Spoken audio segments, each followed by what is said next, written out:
Hello everyone, and welcome to episode 70. This is the fourth episode in a series exploring the fungal kingdom, and today we're going to look at the phylum Ascomycota, or the sac fungi. In the previous episodes, I talked about the Microsporidia sister clade, and the chytrids, and the Neocalamystigomycota, and the Zygomycota, and many others among the early fungi. Another branching lineage became the Glomeromycota, which lived symbiotically with the roots of plants, and which were the subject of the previous episode. Now today, I want to introduce you to another major divergence among the early fungi. This is a really big clade, and it'll be the subject of both this episode and the next. This emergent group is known as the Dikarya, which is a name that references the internal cellular organization of their nuclei. In earlier fungi, sometimes called the Monokarya, although Monokarya is an outdated term, but each cell in the fungal body has one nuclei. In the Dikarya, some or most of the cells have two nuclei, which is a result of a unique reproductive process.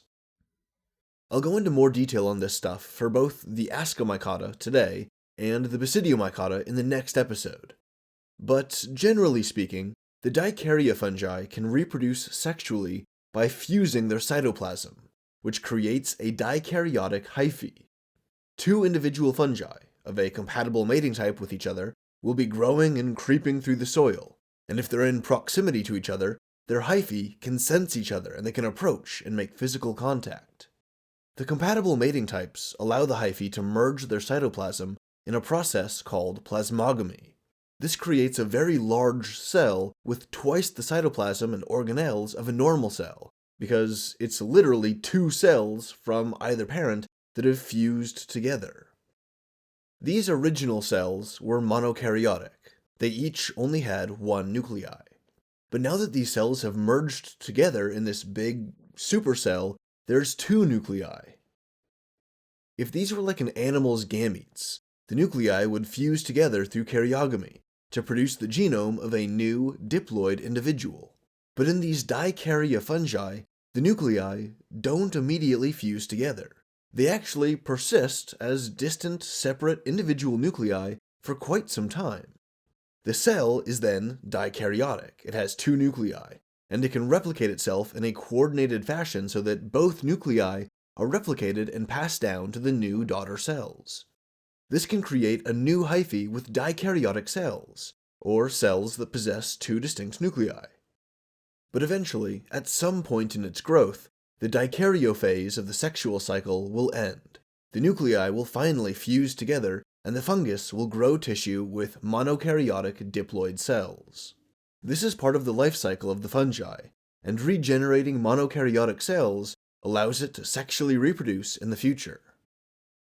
This sexual interaction is not the only mechanism involved in dikaryotic replication, and as I'll get into in a few minutes, they also produce spores. But unlike many other types of fungi, the Dikarya spores never have flagella. This gives you a peek into their evolutionary history, as these fungi have typically moved far enough away from living in water that their spores can travel on the wind, or hitch a ride on other organisms, or they're distributed en masse and intended to be scattered randomly by rainwater. The flagella lost its value for these fungi because in these circumstances they don't really need flagella, and so their spores eventually lost the feature. This lack of a flagella on their spores is perhaps the only unifying feature of the entire Dikarya lineage, as everything beyond this begins to diverge wildly and differ greatly between the Ascomycota and the Basidiomycota. If we were to track the differences as we scale up from the DNA, these differences would begin to accumulate almost immediately. The Ascomycota and the Basidiomycota have different biochemical mechanisms for maintaining the physical structure of their dikaryotic nuclei. They fuse their nuclei at different points in their life cycle, and they have different proportions of dikaryotic and monokaryotic cells in their mycelium. To add another layer of complexity, not all members of the Ascomycota or the Basidiomycota share the same mechanisms and life cycle patterns. There are variations within the clades, in addition to the variation between the clades. And beyond this, virtually everything varies wildly, from their habitat and ecological role to the morphology of their mycelia and their fruiting bodies. Alright, so there's your 5-minute look at the Dikarya, and now we're going to focus a little bit more on one branch within the Dikarya. We're going to be digging into the Ascomycota. To begin, I want to start with something that I've already established, which is their sexual replication. This keeps us on topic with the introduction of the Dikarya, and it will take us to the defining feature of the Ascomycota. This process begins with two hyphae of compatible mating types, meeting and fusing to produce a dikaryotic cell. This produces a dikaryotic hyphae, and begins the dikaryophase of the sexual cycle, where the cells will divide and the nuclei are replicated synchronously, but the nuclei are not yet fused together. Now the Ascomycots have a structure called a crosier, which is kind of like a curling finger-like structure that holds at its center one of the nuclei. The other nuclei is kept below the crosier, and in this way it maintains the dikaryophase. It physically keeps the nuclei separated by trapping one behind this structure. During this dikaryophase, the fungi now has this dikaryotic cellular growth that's being supported and nourished by the surrounding monokaryotic cells of its parents. The parent fungi, each of their mycelial bodies that have fused together to create this new dikaryotic hyphae, this new offspring, it's being fed by the nutrients and the water being shuttled in from their parents' mycelia. All of this tissue is affected by the dikaryotic growth, and if the conditions are right, this can lead to the genesis of a fruiting body. The fruiting body is a large structure that grows above the ground, or on the side of a plant, which produces and releases the spores that will be created through this sexual process. The fruiting body of an Ascomycetes fungi is called the ascocarp, and within the ascocarp, there's a layer of tissue called the hymenium. This layer is critically important, as it's where the sexual structures are. The growing ascocarp is composed of both monokaryotic and dikaryotic hyphae, and it's within this hymenium that these dikaryotic hyphae will fuse their nuclei. They undergo karyogamy, and this produces a diploid zygote. This zygote cell will grow into a long, thin tube. It forms a cylinder, and this is called an ascus, or an asci in its plural form. The ascus is the titular defining trait of the Ascomycota, although because fungi like to be complicated, a small minority of the Ascomycota don't produce ascus structures. But in those that do, the ascus will undergo meiosis to produce 4 haploid nuclei, each of them genetically unique from their parent fungi. These nuclei will then be copied, or cloned, through mitosis to produce a grand total of 8 nuclei, or 4 pairs of genetically unique nuclei. Each of these 8 nuclei are wrapped up in a little plasma membrane, with some cytoplasm and a few ribosomes, and this turns them into 8 spores. When the fruiting body has formed, and when it's ready, or when it's been disturbed, these spores will be dislodged from the asci, from each individual ascus, and the spores will fall out into the environment, where they can be dispersed by the water, by the wind, or by animal interference. The spores will germinate to birth a new mycelia and restart the life cycle. I should really emphasize that there's a lot of variation here. Most Ascomycota produce 8 spores in each ascus, but some species produce 4, or 2, or even just 1 spore each. Some asci have holes at their tip, and the spores will simply spill out of the hole after passing through an elastic ring, or some kind of lid structure. But in other species, the ascus has a double wall. The outer wall is thin and brittle, and the inner wall is thick and flexible.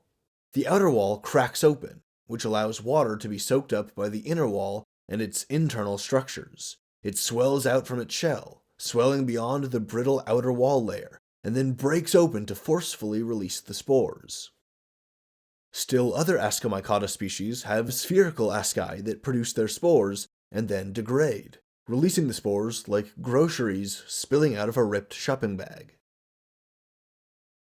In some of the Ascomycota, the asci will explode under pressure, blasting their spores outwards and triggering the detonation of other nearby asci. This can cause a chain reaction in the hymenium, where many asci lose their spores all at once, and the spores come out in a great big puff. In some cap fungi, if you put your ear up to the fruiting body, the gradual release of spores can be heard as a quiet hissing noise. So all of this, from the fruiting body to the ascus itself, is all part of the fungus's sexual reproduction. But in the Ascomycota, sexual replication isn't the dominant form of perpetuation. They mostly rely on asexual replication, which allows them to clone themselves and rapidly spread across an environment. This form of reproduction also uses spores, but these aren't generated through meiosis. These asexual spores are simply produced through mitosis, on the ends of vegetative structures called conidia. In the episode on fungus, in the series on the diversity of life, I described these conidia by using your arm as a metaphor. The structure branches off of the main hyphae like your arm branches off your body. This conidia is a column of cells that extends outwards, and at its terminal end it branches out to create a lot of little stubby growths, and these are kind of like your hand and your fingers, positioned as they are at the end of your arm. The conidia spores are produced on the ends of these branches through mitosis. To keep with the metaphor, this would be kind of like the tips of your fingers regularly producing little globules of skin and blood with your DNA, and wherever those globules landed, they'd try to germinate and grow a clone of you. From the human perspective, this is really weird, and we obviously don't reproduce this way, but functionally this is how the Ascomycota fungi reproduce asexually. And again, there's variation here too. Across the Ascomycota, there's variation in the size, the shape, the wall structure, and the septostructure of the conidiospores. There's also variation in how these conidiospores are formed. Some types of them form through a blastic pathway, where the spore will begin to form, and eventually it'll split from its parent cell, while others will form through the thallic pathway, where the tip of the parent cell gets walled off, and this newly sectioned off region of the cell will develop into a spore. And there's variation in each of these pathways too. For example, in the blastic pathway, sometimes conidiospores are produced in a sequence, which creates a chain of spores dangling off the parent cell. Sometimes the parent cell produces multiple conidiospores at once, and these too can end up creating chains of spores. Sometimes a spore separates and leaves behind a scar on the parent cell, and a new spore is generated from within this scar, leaving behind a new scar within the older scars. And this is just scratching the surface of the variation here. There's so many evolutionary twists and tweaks across the Ascomycota, and really just the fungi in general. Alright, so I'm going to pause here for a second and reflect. We've just covered a ton of material on the reproductive structures of the Ascomycots. This is important because it includes the titular feature of the phylum, but I also don't want to spend too much time talking about it, because there's a lot more to the Ascomycota. So right now, I want to step back and look at them from a larger and more general perspective, so that we can start to analyze other aspects of their life. For example, the Ascomycota are overwhelmingly terrestrial in nature, and/or parasitic. Only a small handful are adapted to marine environments. Because of their extensive evolutionary history, the Ascomycota have adapted to be able to break down almost every organic compound on the planet. Without relying on any bacterial symbiotes or anything like that, species in the Ascomycota can break down cellulose, lignin, keratin, and many other substances. They are extremely effective decomposers, and they provide a critical ecological role in helping to cycle nutrients through the ecosystem. Although, when I saw that the Ascomycota can break all of these things down, I'm not saying that every species can break everything down. Individual species are very specialized, but as a phylum, when you look at all of the species and all of their abilities, they can break down almost everything. Consider these examples of their intense specialization. Some species of fungi have adapted a carnivorous diet, as they produce organs that operate like traps to capture rotifers, nematodes, amoeba, and even small insects, which are dissolved and their nutritious goo absorbed. Some species have adapted to feed off of very specific or very exclusive foodstuffs, like salted fish, or in the case of the species Amorphotheca resinae, aircraft fuel. Some species in the order Libulbinaeles are known to infect only a particular limb of a specific insect species. The specificity of these fungal species can be intense, and because they've adapted to so many very specific habitats, the Ascomycota as a phylum have adapted to live in all ecosystems across the planet. Some Ascomycota have extremely limited ranges, but others live across the world, like the select species that have evolved to form mutualistic symbiotic relationships with plants. Much like the Glomeromycota fungi discussed in the previous episode, some species of Ascomycota fungi can also produce mycorrhizas to exchange nutrients with plants. However, unlike the Glomeromycota, the Ascomycota can also form other plant symbioses, in the form of, for example, endophytic fungi. An endophytic fungi is one that lives virtually entirely within the plant's stem, leaf, or root tissues, whereas a mycorrhizal fungi only has a specialized part of its body integrated into the plant's root tissues. These endophytic fungi perform a really interesting role for their plant hosts. Imagine a futuristic implant that you could get that would regulate your blood pressure, that would assist your kidneys in cleaning your blood, and that would help identify and kill blood-borne pathogens. The implant is decently effective, and it only uses a little bit of the energy that your body produces naturally. That sounds like a pretty kick-ass implant, right? Well, that's basically what these endophytic fungi are like for the plant. They secrete chemicals that influence the plant's health, making its tissues more resistant to bacterial pathogens and insect herbivores. For example, endophytes that live in grass can secrete poisonous alkaloids into the grass tissue, and when these are consumed by an herbivore, like some kind of grazing insect, it makes them sick, and it can even harm them or kill them, and this would discourage them from eating the grass. In return for this biochemical defense system, the fungus gets sugar from the plant. However, some of these fungi aren't so kind to their plant hosts. Instead of being mutualists, these fungi are parasites. Using the same or similar entry mechanisms as their mycorrhizal and endophytic cousins, the parasitic fungi get inside the plant's tissues and start absorbing nutrients and interfering with metabolic pathways, and generally making the plant sick and unwell. For example, the species Cryphonectria parasitica has virtually wiped out the American chestnut tree. Fusarium graminearum infects cereal crops and causes Fusarium ear blight.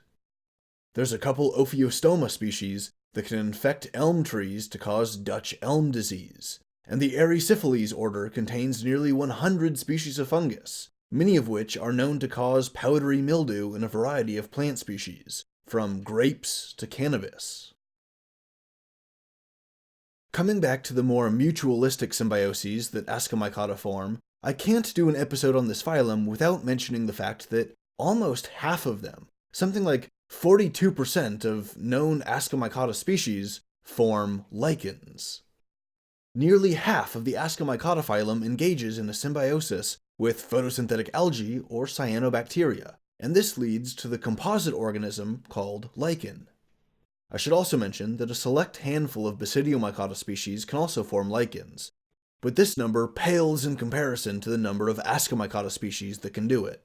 Something like 98% of lichens have an Ascomycota fungal symbiote, or a mycobiont. As a quick side note, the photosynthesizing algal or cyanobacterial symbiote is called the photobiont. So you have the photobiont and the mycobiont working together to create this composite lichen organism. And usually, most lichens are composed of multiple fungal species, so you got multiple mycobionts. Not only can lichen grow on the bark and leaves of trees and other plants, they can also grow in the soil. They can grow on bare rock. They can even grow within rock, and here the chelating chemicals they release can erode the rock and break it down into dust particles, which generates soil particulates. There's even some lichen that grow on nothing at all. These lichens are detached from a host, and they simply roll around their environment blown by the wind. As long as they can see the sun, they can still photosynthesize. Some lichens can grow epiphytically on the sides of plants and on their leaves, and they can certainly look like they're parasitizing the plant, but they're not. They're actually just using the plant as a growing medium, as something to grow on top of, not to feed off of. They make their food through photosynthesis, while the fungal hyphae absorb loose mineral nutrients, like dust that might have swept against the side of the plant.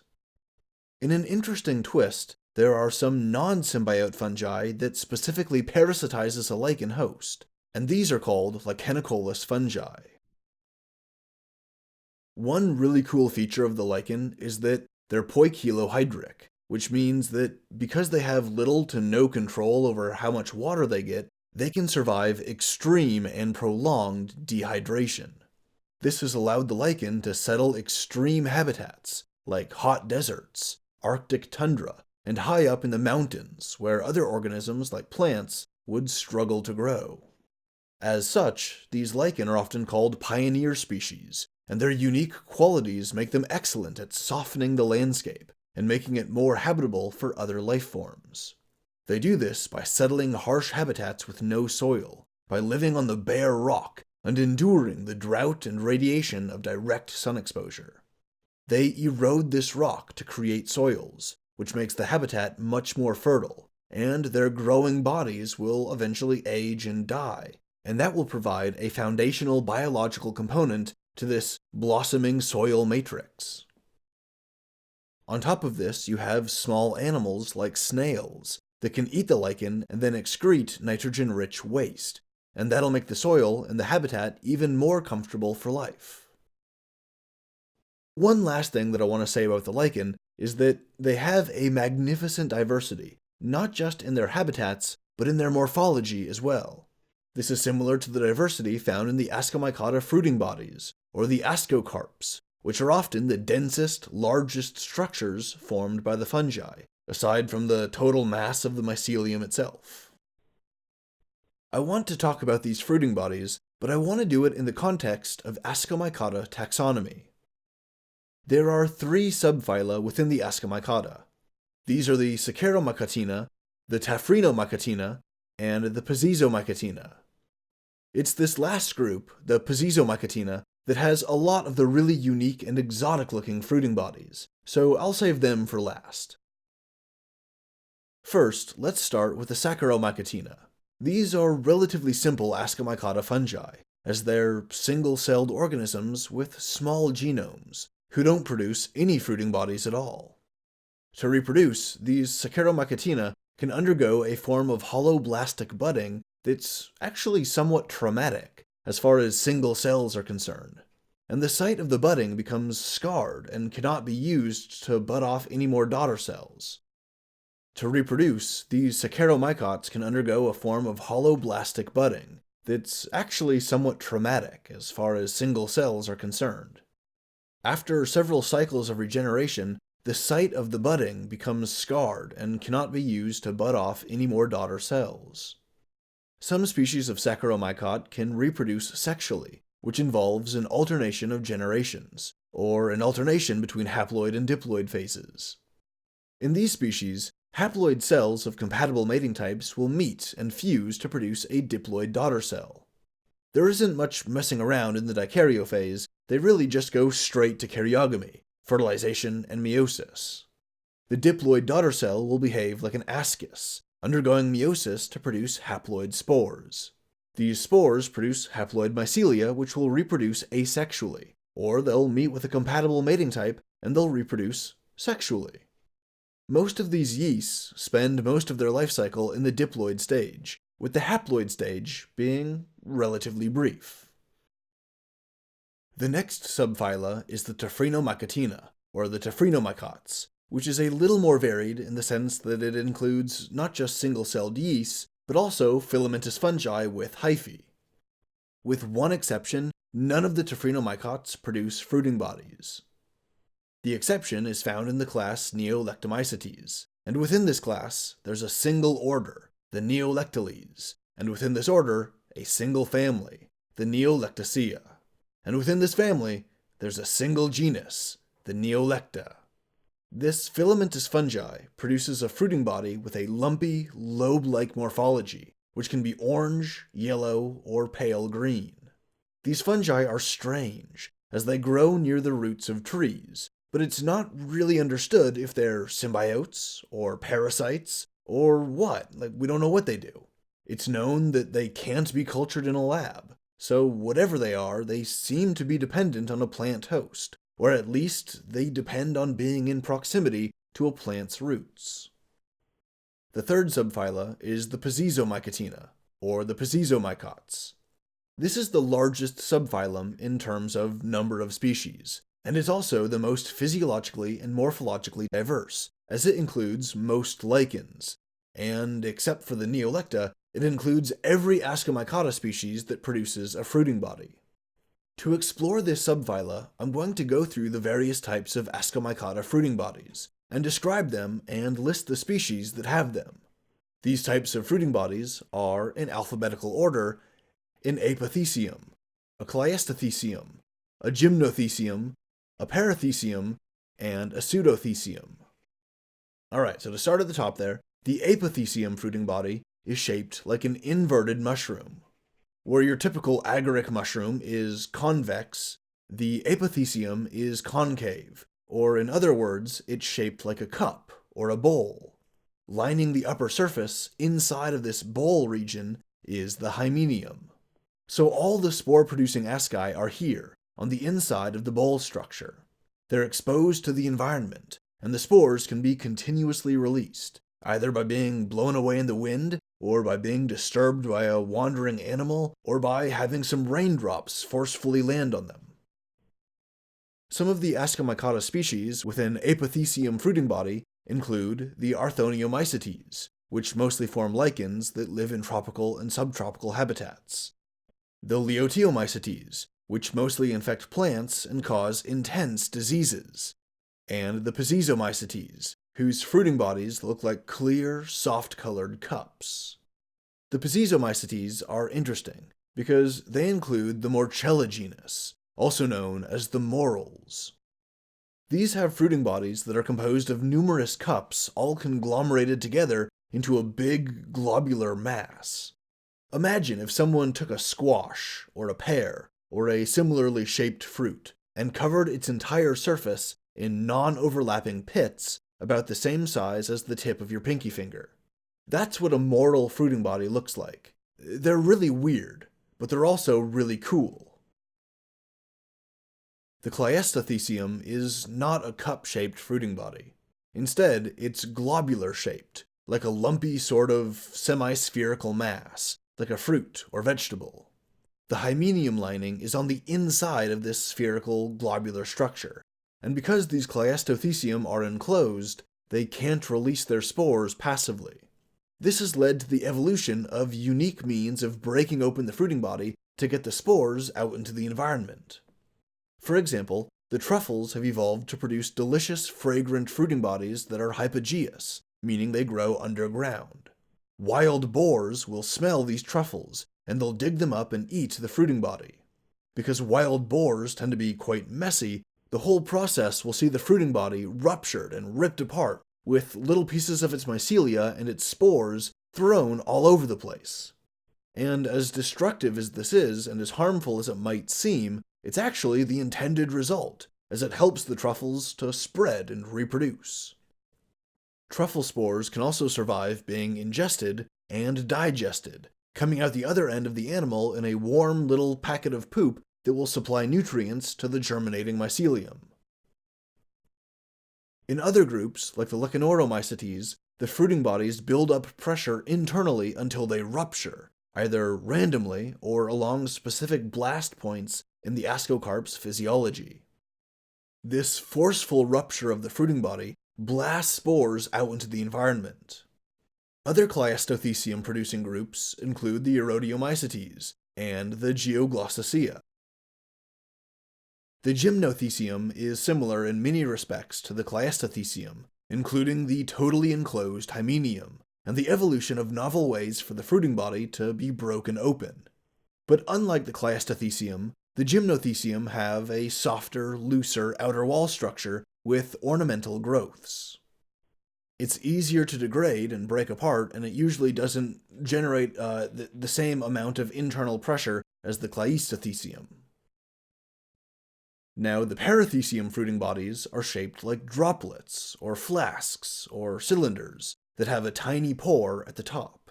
The Hymenium lines the inside of this flask structure, and spores are released out of the pore. Some examples of Ascomycota fungi that use the Parathecium fruiting bodies include the Sordariomycetes, which live in the soil, in decaying plant matter, and in animal feces. There's also the Labulbiniomycetes, which live parasitically on the antenna and the mouth parts of their arthropod hosts. Now the last one, the Pseudothecium, is a weird one.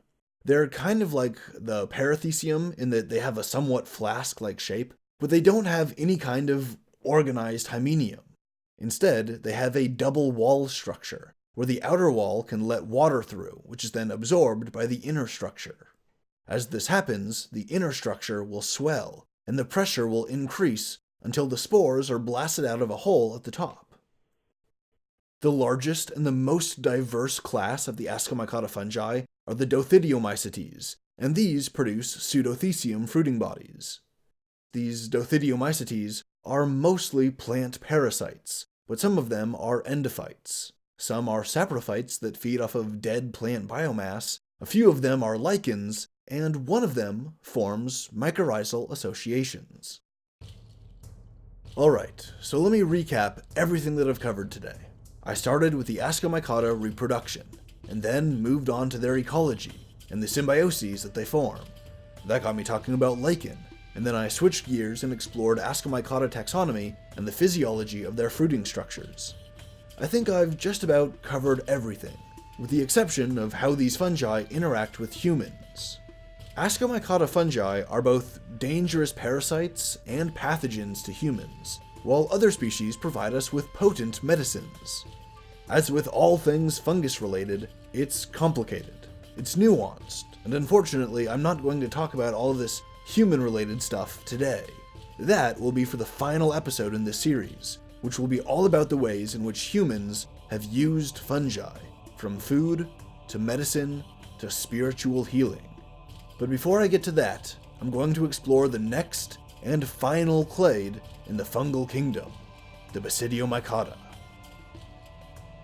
If you enjoyed this episode, give it a like, and if you want to catch the next episode right when I release them, then hit the subscribe button.